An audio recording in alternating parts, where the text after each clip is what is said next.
Hi everyone, আরেকটি নতুন ভিডিওতে তোমাদের সকলকে জানাই স্বাগত। আজকে তোমাদের সাথে শেয়ার করব চিংড়ি দিয়ে পুঁই শাকের চচ্চড়ি রেসিপি। পুঁই শাকের আঁশ ফেলে কেটে রেখেছিলাম আগে থেকে। আছে কুমড়ো, লাল আলু, নিয়েছি কুচি করে কেটে রাখা পেঁয়াজ, খোলা সমেত চিংড়ি, লবণ, হলুদ গুঁড়ো, কাঁচা লঙ্কা, 5 ফোড়ন, রসুন কুচি আর সামান্য চিনি। ওভেনে কড়াই বসিয়ে দিয়ে দিচ্ছি সামান্য তেল। এবার দিয়ে দিচ্ছি চিংড়িগুলো। হালকা লাল করে ভেজে নেব চিংড়িগুলো। চিংড়িগুলো আমার ভাজা হয়ে গেছে। একটা বাটিতে তুলে নিচ্ছি। সেম কড়াইতে সামান্য তেল দিয়ে দিলাম। তেল গরম হয়ে এলে দিয়ে দিচ্ছি 5 ফোড়ন। 5 ফোড়নটা হালকা ভেজে দিয়ে দিচ্ছি 2-3টে কাঁচা লঙ্কা। দিয়ে দিচ্ছি রসুন কুচি।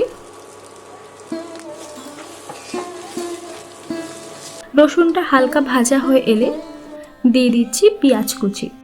পেঁয়াজটা ব্রাউন কালার আসা না পর্যন্ত ভাজতে থাকবো। পেঁয়াজটা ব্রাউন কালার হয়ে আসলে আমি দিয়ে দিচ্ছি হালকা হলুদ গুঁড়ো।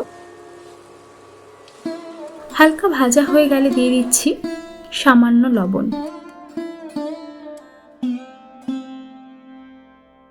এরপর দিয়ে দিচ্ছি আলুর টুকরোগুলো। আলুগুলো ভালো করে কষিয়ে নিচ্ছি। আলুটা কষানো হয়ে গেলে দিয়ে দিচ্ছি কুমড়োর টুকরোগুলো।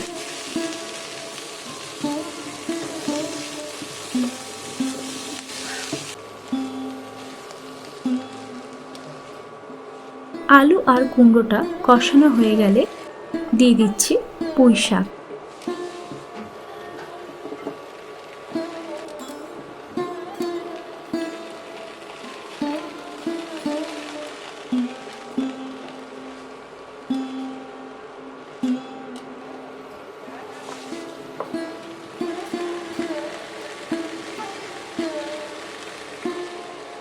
দিয়ে দিলাম ঢাকা, যাতে শাকটা সিদ্ধ হয়ে আসে আর শাকের বাড়তি জলটাও বেরিয়ে আসে।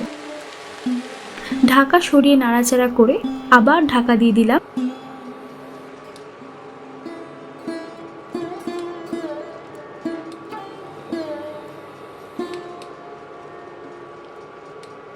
এবার দিয়ে দেবো ভেজে রাখা চিংড়িগুলো।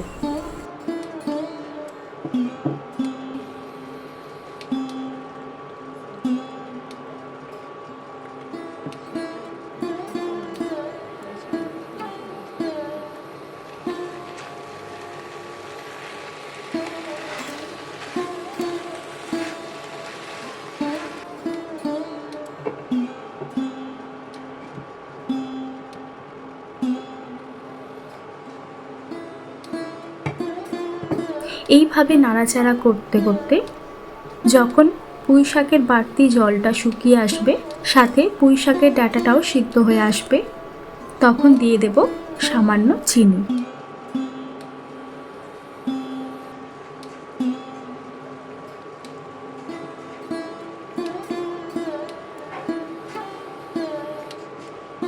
চিনি দিয়ে হালকা নেড়ে ছেড়ে পুঁই শাক চচ্চড়িটা আমি নামিয়ে নেব। আমাদের কিন্তু তৈরি হয়ে গিয়েছে চিংড়ি দিয়ে পুঁই শাক চচ্চড়ি।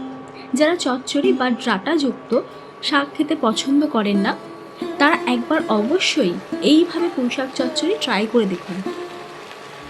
ভিডিওটি ভালো লাগলে লাইক করে চ্যানেলটি অবশ্যই সাবস্ক্রাইব করতে ভুলবেন না।